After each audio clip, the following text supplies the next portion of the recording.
Hey everybody, it's Jason with Parallel Reality coming back with you today with an article from The Federalist. This is dated November 6th, and it says, if Arctic frost perpetrators don't go to jail, conservatives will. Can't let these people keep getting away with what they were doing, and probably also might be going, what is Arctic frost? I guess we're going to get into that too. It says, to conservatives, Arctic frost is a scandal. To Democrats, it's their new baseline, and the only way to stop it is to punish them. It says, if you're reading this, there's a good chance Joe Biden's Justice Department tried to throw you in prison. Well, I'm reading this and speaking about it, and no, they did not try to do that to me. They'd have literally no reason to. It says, that is the inescapable conclusion of whistleblower documents from inside the DOJ and FBI about the Biden administration's Arctic frost operation. It turns out that Arctic frost was never the inquiry into Donald Trump and January 6th that Attorney General Merrick Garland and Special Counsel Jack Smith said it was. Rather, it was an unprecedented, illegal conspiracy of partisan prosecutors and FBI agents to surveil, harass, and prosecute the entire Republican political apparatus for the crime of being conservative. Imagine that. So, folks out there, if you have a problem with communism, well, this is one of those times where you're going to go, this is what happens if the Democrats take power and the commies get control, is that they're going to come after you just for being what you are. Simple as that. It says there has never been anything like it in American history. A sweeping, open-ended fishing expedition conducted by the regime against the opposition party. Arctic frost weaponized the federal criminal justice system not just to defeat Trump in the 2024 presidential election, but to permanently rig the U.S. political system against the GOP. The details are mind-boggling. So Smith secretly, I don't know why I said recently, that is obviously not the word in front of my face. So Smith secretly surveilled the telephones of at least 8 Republican senators without any reason to believe any of them committed a crime. He issued 197 subpoenas to 430 individuals and organizations, none of whom had anything to do with the J6 trespassers. Indeed, some of the targeted groups didn't even exist or hadn't even started operations on January 6th, 2021. It says the abuses compound from there. Smith got a left-wing federal judge to gag phone companies from telling senators about the subpoenas, possibly a federal crime in its own right. That's that Judge Jeb Boasberg guy who needs to be removed from the bench immediately because he is obviously a very partisan judge and he should not be allowed to do what he's doing. It says, nor were Smith's subpoenas restricted to information relevant to January 6th. On the contrary, Smith demanded wholesale access to private donor information, banking records, and even contacts with the media. Subpoenaed groups and individuals spent millions of dollars in legal fees just trying to comply. Never mind that this 2-year rectal exam of the conservative movement yielded zero evidence of wrongdoing. The investigation was the harassment, the spying, the legal fees, the intimidation was the punishment. So Smith insists that his investigative tactics were routine and consistent with DOJ procedure. And this guy was known for, I remember saying he was known for being a bit of a loose cannon before and doing things that were not quite above board. And, oh, look, he just carried it over to here when he was hired. So it says, in this, at least, Republicans should take Smith at his word. This is exactly how Democrat Justice Departments plan to treat Republicans going forward. Which brings us to the most terrifying part of the Arctic frost shakedown, how close it came to succeeding. If Donald Trump had not won the presidency last November, Smith's illegal dragnet would still be trawling the American right. The individuals and organizations he spied on would be on trial today or already behind bars. If Kamala Harris had won, consecutive donors would have been indicted, or conservative donors, not consecutive, conservative donors would have been indicted, groups debanked, and activists arrested.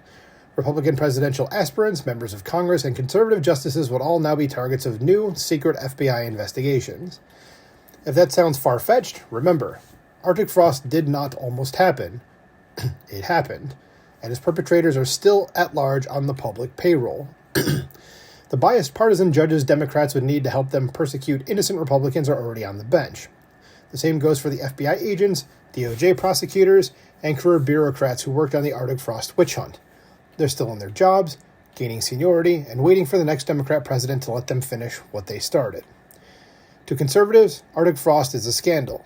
To Democrats, it's their new baseline. The question is, what are Republicans going to do about it? And so far, it's literally nothing. This is the usual answer. Fiery press conferences, strongly worded letters, performative congressional hearings won't cut it. That's correct. I need to see some of these people in jail. That's like the only thing that makes it seem like something's actually being done. Say, then again, Trump's only been in office. It hasn't even been a full year, so who knows what what they got up their sleeves in that administration. This is in case anyone didn't notice, the left is not chastened by their failure to stop Trump, but emboldened and radicalized. That they are. To see their embrace of violent political rhetoric. See the presidential pardons they auto-penned for themselves. Their psychotic reaction to the shootings of President Trump and Charlie Kirk. See the celebration of Jay Jones, Virginia's new Democrat Attorney General, who fantasized about murdering Republican politicians and their children.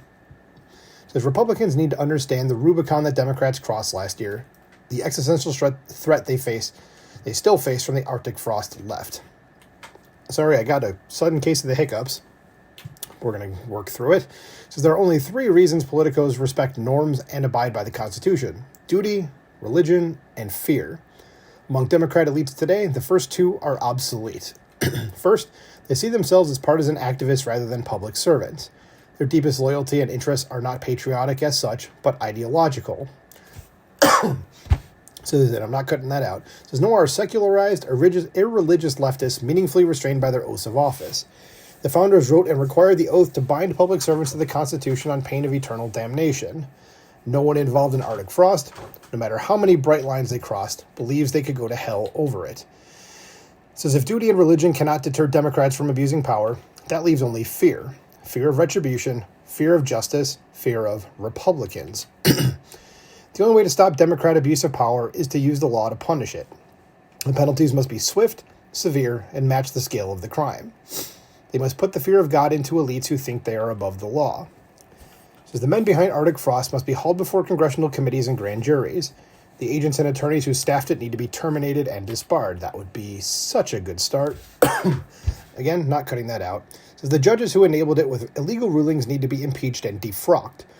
Everyone in Arctic frost who broke the law should be prosecuted, imprisoned, and stripped of their pensions. The signal must be sent to professional Democrats that this behavior will not win them elections or promotions, but cost them their careers.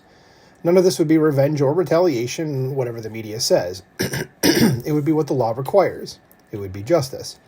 It says Arctic frost was and remains a grave threat to the Republic. The Republican Party needs to act like it, or it may be the last mistake it ever makes. Arctic frost is what Democrats are willing to do. What are Republicans willing to do to stop it?